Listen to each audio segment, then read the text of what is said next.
कल 15 मार्च बहुजन नायक मान्यवर कांशीराम का जन्मदिन। दोस्तों, रतनलाल बोल रहा हूं। काम की बात में आपका स्वागत है और पेश है अम्बेडकरनामा का जन्मदिन विशेष। आप सबको कांशीराम जी के जयंती की बधाई। उत्तर प्रदेश में चुनाव हो चुका है और जो रिजल्ट आया वो सब आपके सामने है। लेकिन आज अगर कांशीराम होते तो क्या करते, क्या बोलते, संगठन कैसे चलाते, पार्टी कैसे चलाते, इन तमाम मुद्दों को समझने के लिए हमारे साथ अम्बेडकरनामा पे दद्दू प्रसाद जी हैं। कांशीराम जी के अंडर में उन्होंने काम किया, पॉलिटिकल ट्रेनिंग ली है, सामाजिक परिवर्तन मिशन अभी चला रहे हैं, 7 से 12 तक कैबिनेट मिनिस्टर रहे उत्तर प्रदेश सरकार में और करीबी से इन्होंने कांशीराम जी को देखा। उनकी कार्यशैली, मोडस ऑपरेंडी, कैसे काम करते थे, संगठन चलाते थे, तमाम इन्होंने देखा है। मैं जानने की कोशिश करेंगे। मैं तो शायद एक ही बार मिला हूं, उस समय छात्र था। मिला क्या, मैं देख पाया हूं सिर्फ उनके घर पे, लेकिन नजदीक से देखने समझने का मौका हमें नहीं मिला। इसलिए दद्दू प्रसाद जी से हमने आग्रह किया था कि आए हम अम्बेडकरनामा के दोस्तों को बताएं कि अभी कांशीराम होते तो क्या करते। स्वागत है सर अम्बेडकरनामा में। आपको जय भीम और सभी दर्शकों को जय भीम, जय भारत। जी बताएं, अगर आज होते कांशीराम तो क्या करते? मान्यवर कांशीराम जी देखिए, अपना जन्मदिन उन्होंने बहुजन समाज दिवस के लिए डेडिकेट किया। उन्होंने कहा कि बहुजन समाज पार्टी बनाना आसान काम है, पर बहुजन समाज पार्टी कामयाब नहीं हो सकती अगर हम बहुजन समाज नहीं बना पाते। अर्थात 6000 जातियों में तोड़े हुए लोगों को जोड़कर और इन 6000 जातियों में से कन्वर्ट करके, धर्मांतरण करके जो लोग हमारे भाई सिख हो गए हैं, जो इस्लाम में चले गए हैं, जो इस देश में ईसाइयत में हैं, बुद्धिस्ट हैं, तो वो सभी लोगों को जोड़कर बहुजन समाज बनाना। बहुजन समाज बना करके ही हम बहुजन समाज पार्टी को कामयाब बना सकते हैं, अन्यथा नहीं।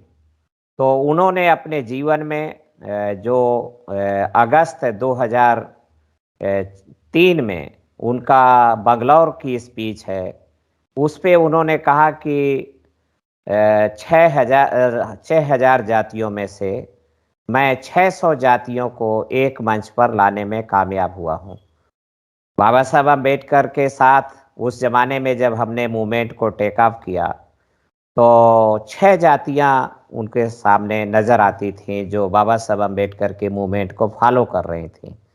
तो उन्होंने कहा कि 600 को हम जोड़ पाए हैं तो तीसरे नंबर की बड़ी पार्टी बन गए हैं और भाजपा कांग्रेस के बाद तीसरे नंबर की बड़ी पार्टी है।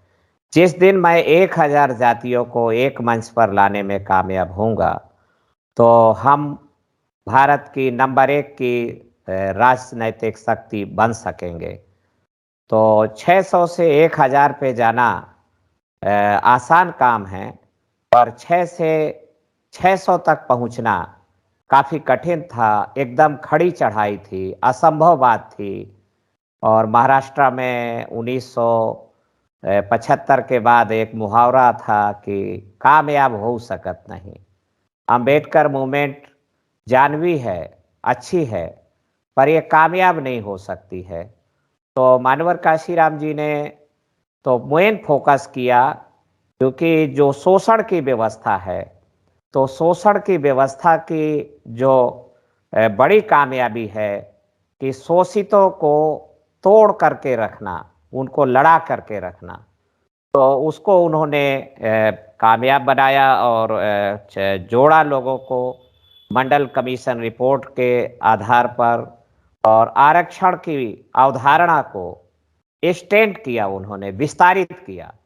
पहले रिजर्वेशन मात्र अनुसूचित जातियों, जनजातियों और बड़े साफ शब्दों में कहूँ तो माना जाता था कि चमारों का मामला है ये, पर उसको मान्यवर कांशीराम जी ने रिजर्वेशन को वो कह सके कि 1990 के बाद, जब 1984 से लेकर 90 तक लंबी लड़ाई लड़ी 6 सालों तक लगातार कि मंडल रिपोर्ट लागू करो वरना कुर्सी खाली करो, पिछड़े वर्गों को आरक्षण देना होगा। तो ये लड़ाई उन्होंने अपने कार्यकर्ताओं के साथ उनको गोलबंद करके लड़ी। और मुझे उत्तर भारत में कोई ऐसा बड़ा नेता नजर नहीं आता कि जिसने 7 अगस्त 90 के पहले मंडल रिपोर्ट के लिए कोई बड़ी रैली किया हो या बड़ा आंदोलन चलाया।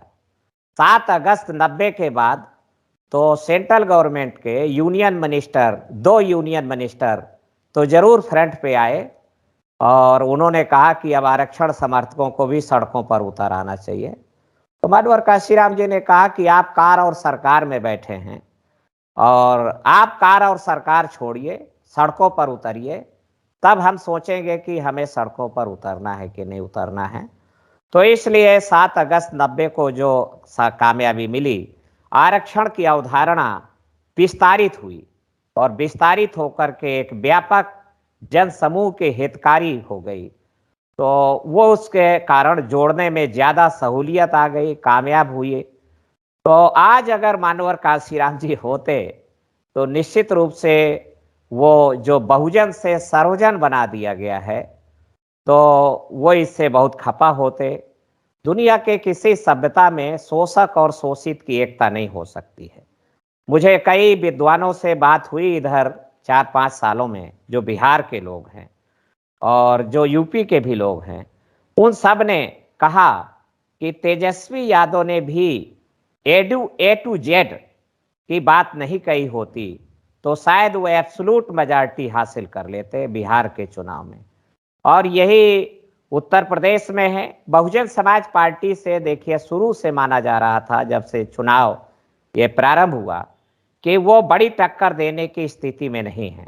17 सितंबर 2021 को आप लखनऊ आए हुए थे, तो उस समय भी ये बातें बड़ी खुल के आई थी लखनऊ की धरती पर, जिसमें पिछड़े वर्ग के भी काफी ज्ञानी लोग और विद्वान लोग इकट्ठे हुए थे उस कॉन्फ्रेंस में। तो इसलिए मैं कहना चाहता हूं कि अगर पुनः यात्रा शुरू करनी है, चाहे सपा बसपा किसी को भी या अलग से भी कोई, ये सपा बसपा सब अवधारणाएं हैं और मूल चीज है शोषित पीड़ित लोगों, उनको इकट्ठा, वो वास्तविक हैं इस देश का शोषित पीड़ित दबा कुचला इंसान, तो वो कैसे भी इकट्ठा हो आगे, तो उसको पाला खींच के लड़ाई लड़नी होगी। और शोषितों को बहुजन समाज, आप बहुजन समाज नहीं दे बोलना चाहते हैं, कोई बात नहीं, कुछ और बोलिए।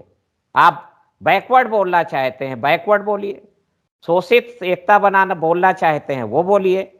तो ये तो बहुजन समाज अवधारणा तो तथागत बुद्ध का दिया गया शब्द है, बहुजन हिताय बहुजन सुखाय, तो वहां से लिया था। मानवर काशीराम जी को अच्छा लगा तो उन्होंने प्रसारित किया और आज पूरे देश में ये एक्सेप्टेड हो चुका है।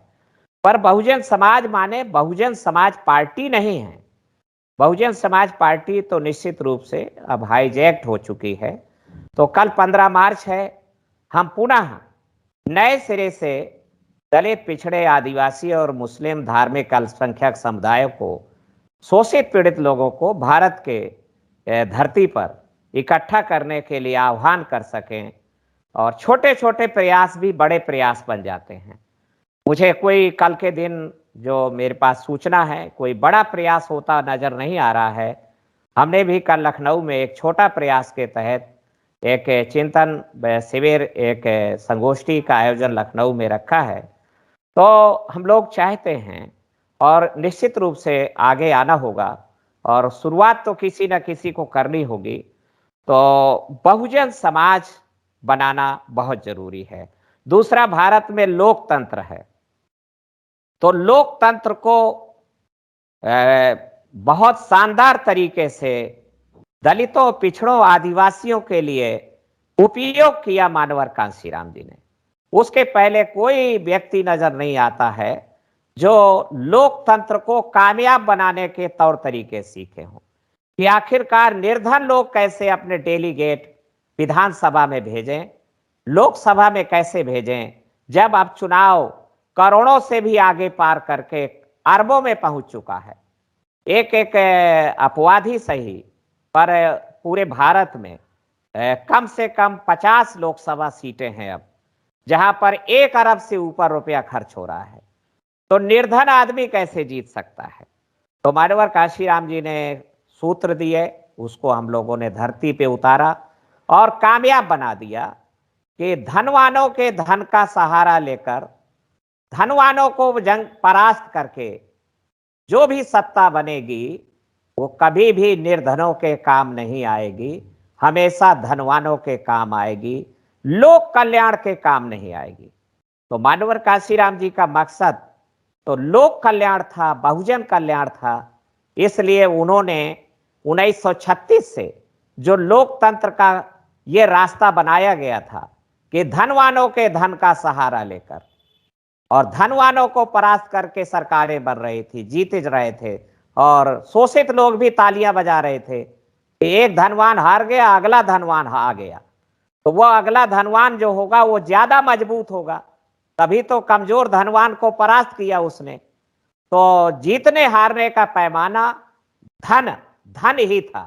तो मान्यवर कांशीराम जी ने नया सूत्र बनाया, नया रास्ता तय किया कि निर्धनों के छोटे छोटे साधन का सहारा लेकर और धनवानों को जंगे मैदान में परास्त करके जो भी सत्ता बनेगी वो अनिवार्य रूप से निर्धनों के काम आएगी।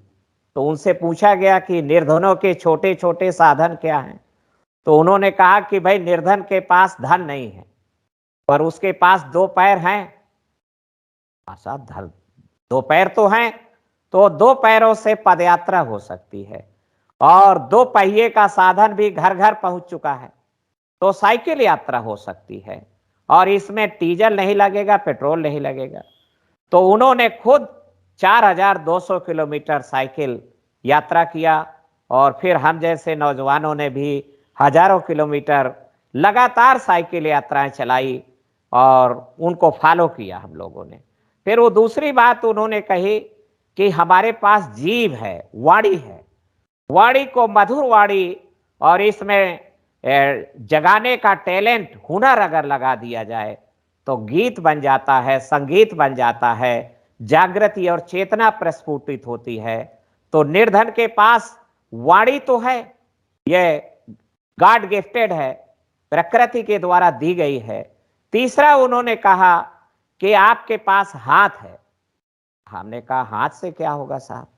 तो उन्होंने 4 तेज बहादुर सप्रू मार्ग, इलाहाबाद लोक सेवा आयोग के सामने ये बंगला है था, और वो बसपा के पास था। तो उस पे उन्होंने दीवाल थी पुरानी सी, तो नील घोरी और हाथ से ब्रश उठाया और हाथ से कांशीराम बहुजन समाज पार्टी लिख दिया। तो कहा हाथ से हाथी बन सकता है और दीवार लिखाई हो सकती है। आप अपने मैसेज को दीवालों में लिख करके, झोपड़ियों की दीवालों में लिख करके और जन जन तक पहुंचा सकते हैं। फिर तो सूत्र मिल गया।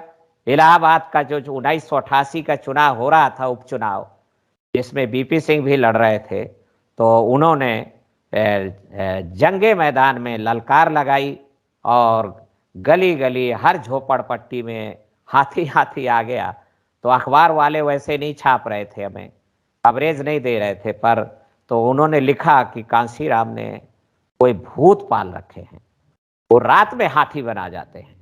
और गर्मी के दिन थे, जून का महीना था, तो उन्होंने कहा वाल पेंटर जो छत्तीसगढ़ से, फैजाबाद से और जालंधर से उन्होंने बुलवाए थे, जिसको उन्हीं ने तैयार किया था। वो कोई पेशेवर पेंटर नहीं थे, तो वो काफ़ी एक पेंटिंग स्क्वाड तैयार किया गया था। तो वो दिन में सो जाते थे और रात में ठंडे मौसम में वो लिखते थे और वॉल पेंटिंग करते थे। तो मीडिया को ऐसे कवरेज देनी पड़ी। फिर चौथी बात उन्होंने कही, साइकिल यात्राएं चलवाई दी।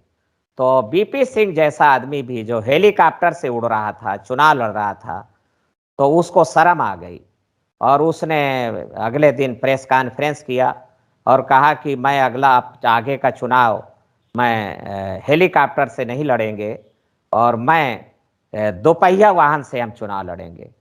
तो अब बीपी सिंह साहब तो राजा के बेटे थे, तो साइकिल चलाना जानते नहीं थे वो, तो उन्होंने मोटरसाइकिल से अपना शेष आगे का 15 दिन का चुनाव अभियान तो साइकिल यात्रा पे काशीराम जी के समर्पण के आगे राजा बीपी सिंह को भी झुकना पड़ा और झुक के वो पैदल चलने लगा और मोटरसाइकिल से अपना प्रचार अभियान चलाया।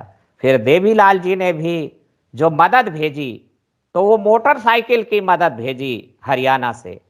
तो इस तरीके से वो चुनाव, फिर उन्होंने अपना स्वयं का प्रेस मीडिया भी एक बुलेटिन, बहुजन बुलेटिन भी डेली, ताकि हमारी अपनी गतिविधियां, अपने एक्टिविटी तो जनता तक पहुँचें। तो इस तरीके से बात आगे बढ़ी और कामयाबी की बुलंदियों तक पहुंची। उन्होंने एक अभियान और चलाया जो बहुत ही पॉपुलर हुआ कि हमारे पास 10,000 20,000 रुपए का धन नहीं है, पर एक एक रुपए का धन तो है, मंदिरों में हम चढ़ाते हैं। तो उन्होंने डब्बा उठाया और उसको तैयार किया, उस पर लिख दिया वोट के साथ नोट मांगो अभियान।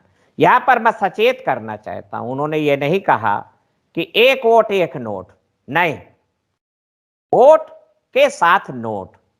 कोई 10 रुपया देना चाहता तो 10 रुपए का भी स्वागत है, कोई 100 रुपया डालना चाहता तो 100 रुपए का भी स्वागत है। तो उन्होंने कहा कि ऑटो वाली पेटी 16 जून को खुलेगी, अगले 18 जून को खुलेगी, पर नोट वाली पेटी फिर हम भी खोलेंगे। तो 1.5 लाख रुपए के नोट निकले और उनको करीब शायद 85,000 रुपए, 85,000 वोट निकले। तो उन्होंने कहा भाई नोट ज्यादा आता है और वोट तो 85,000 आया हमारे पास। तो बात इस तरीके से, जो जनमानस लाठी खाकर, गोली खाकर, अपमान झेल के आपको वोट दे सकता है, वो आपको नोट क्यों नहीं दे सकता है। निश्चित रूप से हम जैसे लोग जब चुनाव लड़े तो हमारे पास डिपॉजिट का पैसा नहीं था, तो मेरे समाज ने ही, जिनको हमने जगाया था, तैयार किया था कि इस शैली पर चल करके हमें भारत में हुक्मरान बनना है और आगे हुकूमत को लेकर के, और हुकूमत किस लिए लेना है कि इस देश में ऊर्ध्वाधर खड़ी हुई समाज व्यवस्था, दैट इज कॉल्ड चतुर्वर्णीय वर्ण व्यवस्था ही है। तो उसको समता पर आधारित सामाजिक व्यवस्था, जो संविधान का अनुच्छेद 38 इसको कहता है, 38 का एक क्लॉज है जो, तो वो पर स्टेट ने तो आज तक कोई समाज व्यवस्था बनाई नहीं, जबकि नीति निर्देशक तत्वों में है ये कि स्टेट एक समाज व्यवस्था बनाएगा। तो इसलिए मानवर काशीराम जी एक तो बहुजन समाज से सर्वजन हो गया, उस पर पछता रहे होते। फिर उन्होंने एक काम और किया जो 84 से ही, जो 1936 में बाबा साहब अम्बेडकर तो लोकतंत्र के आधार पर पहला चुनाव लड़े बंबई विधानसभा के लिए। तो इंडिपेंडेंट लेबर पार्टी तो 15 लोग खड़े किए, 13 लोग जीत गए। तो ये तो बड़ी भारी कामयाबी थी। तो देश की गैर बराबरी यथा स्थितिवादी ताकतें थर्रा गईं और उन्हें लगा कि लगता है डॉक्टर BR अम्बेडकर भारत का प्रधानमंत्री हो सकता है, सत्ता इनके हाथ में आ सकती है। तो उन्होंने एक तरकीब निकाली कि वोट को बिकवाया जाए। वोटर को अगर हम बिकना सिखा दें तो चुनाव वोट से नहीं होगा, नोट से हो जाएगा, क्योंकि नोट की भूमिका प्रभावी हो जाएगी। तो ये सोचा गया कि भाई वोट बिकेगा कैसे। तो उन्होंने कहा ये हमारा चुटकी बजा के करा देंगे। हर गांव में हमारा पुरोहित बैठा है और उसके हर बिरादरी में 5-5 चेला हैं। चेलाओं से कह देंगे कि भाई अंबेडकर ने वोट की ताकत जो दी है ये आपके लिए बवाले जान है। एक बाबू नाराज हो जाता है, एक दादू खुश हो जाता है। तो इसलिए उन्होंने कहा कि वोट बेच दो, आप जो पैसा दे उसी को वोट दो, तो आपको सहूलियत हो जाएगी। क्योंकि आप कैंडिडेट में पहचाने नहीं पाते हो कि कौन तुम्हारा हितकारी है, सब नेता एक समान है। तो वोट बिकने लगा, ज्यादा नहीं, 4 आने का एक वोट, और पूरे 50 साल तक वोट बिकता रहा। बाबा साहब अम्बेडकर का सपना, 1932 की बंबई बंदरगाह की घोषणा धूल धूसरित होती रही कि जाओ दीवालों पे लिख लो तुम इस देश के शासक होगे। कोई माई का लाल इसको बदल नहीं सका। और मानवर काशीराम जी, बिशन कौर का बेटा, उसने संकल्प लिया और उन्होंने तय किया कि मुझे वोट की बिकवाली बंद करानी होगी। अगर बहुजनों को इस देश का हुक्मरान बनाना है तो उन्होंने सूत्र गढ़े। सूत्र भी मिलते गए, चलते चलते मिलते गए। उन्हें नहीं पता था कि मैं बहन बेटी की इज्जत के साथ जोड़ दूं। तो वो रात में सो रहे थे, तो एक आदमी बहन बेटी के, अपनी बिटिया की इज्जत के लिए शराब पिए मस्त था, पर उसकी बेटी पर जब आंच आई और गुंडे उसकी बेटी को पकड़ के ले जाने लगे, तो लठ उठाया उसने और 2 गुंडे मुस्टंडों के खोपड़ी पे मारा। वो गिर पड़े, तड़पने लगा, दूसरा भाग खड़ा हुआ, बेटी बच गई उसकी। काशीराम जी को क्लू मिल गया।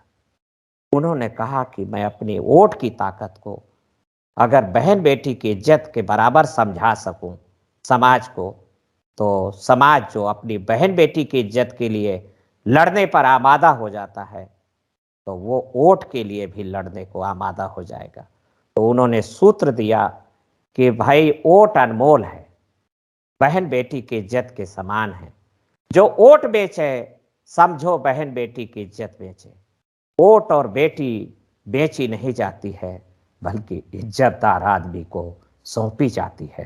वोट बेचना बंद करो, जो ना माने उसका बिरादरी में हुक्का पानी बंद करो। ये हम जैसे लोगों ने इंजीनियरिंग छोड़ करके, और बहुत सैकड़ों हजारों लोग उस पर जुटे, और गली गली, टोला टोला, बस्ती बस्ती में वोट की बिकवाली बंद कराने के लिए समाज को तैयार किया गया।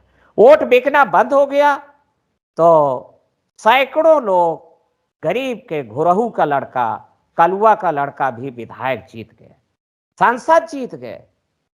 बाबू प्रभुदयास की बेटी बहन मायावती भी जीत गई। बिना डिपॉजिट का पैसा उनके पास भी नहीं था 1984 के लोकसभा चुनाव में। तो वोट की बिकवाली बंद हुई तो बहुजन समाज सत्ता शिखर तक पहुंचने लगा। और 16 दिसंबर 1993 को उत्तर प्रदेश की विधानसभा में टूटे पीटे लोगों ने पिटाई करने वालों को पीट लिया विधानसभा के अंदर, और उनका खून भी बहा। तो वो चौकन्ना हो गए और सत्ता में आ गए। अब ये तो हमारे कलेक्टर बदल दिए, कप्तान बदल दिए, थानेदार बदल दिए, सब पलट दिया। अब ये हमारा धन दौलत भी छीन सकते हैं, पलट सकते हैं, कानून बदल देंगे। तब उन्होंने कहा कि भाई सरकार बनाना बहुत जरूरी है। तो सरकार कैसे बने? वोट कम है अपने पास, शोषक वर्ग के पास, जालिम वर्ग के पास वोट कम है। तो उन्होंने कहा कि हमारे पास नोटों का भंडार है। यह हुआ कि नोट से क्या होगा? तो कहा वोट खरीद लिए जाए। तो कहा वोट बिकाऊ नहीं है, कांसीराम ने लिख दिया है not for cell, not for cell, vote बिक ही नहीं सकता है। तो उन्होंने कहा कि इकट्ठा है वोट। कहा इकट्ठा है? कहा इकट्ठा है एक जगह, हाथी के हौदा में रखा है, तो इकट्ठा वोट बिकवा दिया जाए। तो उन्होंने कहा कि हाथी खाना में कांसीराम मिशनरी आदमी का, मिशनरी है कांसीराम, मर्सनरी नहीं है, भाड़े पर नहीं काम कर रहा है, मिशनरी है, और हजारों मिशनरियों का पहरा है। तो हाथी नहीं बिक सकता है कांसीराम के जीते जी। तो 25 अगस्त 2003 को तय हुआ कि कांसीराम को निपटा दिया जाए। 15 सितंबर 2003 को, गणना करें कुल 20 दिन बाद ही, जब उन्होंने 25 अगस्त को घोषणा किया लखनऊ में कि मैं भारत का प्रधानमंत्री होना चाहता हूं, उसके पहले मानवर कांसीराम जी ने कभी भी फोर फ्रंट पे आकर के नहीं कहा कि मैं भारत का प्रधानमंत्री होना चाहता हूं, पर उस दिन उन्होंने कहा कि मैं हो सकता, और 2004 में ही हम ऐसा करने में कामयाब हो सकते हैं। तो 15 सितंबर 2003 को उनको ब्रेन स्ट्रोक पड़ गया, और जो चीजें हैं वो आपके सामने हैं। तो माडवर काशीराम जी अनकॉन्शियस में चले गए, बोलती बंद हो गई, उनकी वाणी ही बड़ी ताकत थी, वाणी की ताकत बंद हो गई, हाथी खाना में घुस गए लोग।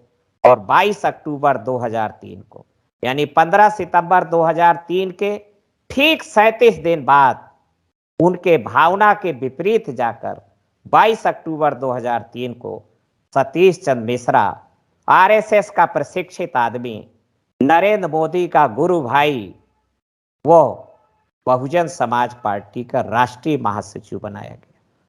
कहा गया कि 8 अक्टूबर 2003 को जब सीबीआई ने रेड डाली तो ये भाई सतीश मिश्रा नहीं होता तो आपकी बहन जेल में होती, तो इसलिए मैं इनको राष्ट्रीय महासचिव बनाती हूं।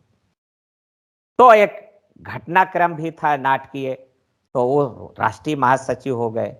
तो हाथी खाना में लोग घुस गए और घुस के हाथी को बिकवाना चालू किया।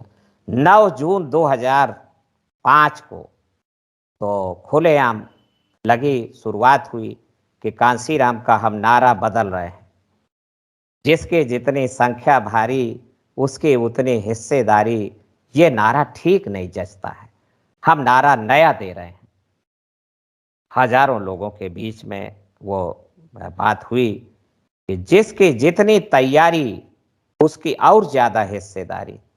फिर परिभाषा देने वालों ने कहा कि नहीं नहीं, बात यहां भी है, इसको समझिए कि जिसकी जितनी थैली भारी उसकी और ज्यादा हिस्सेदारी।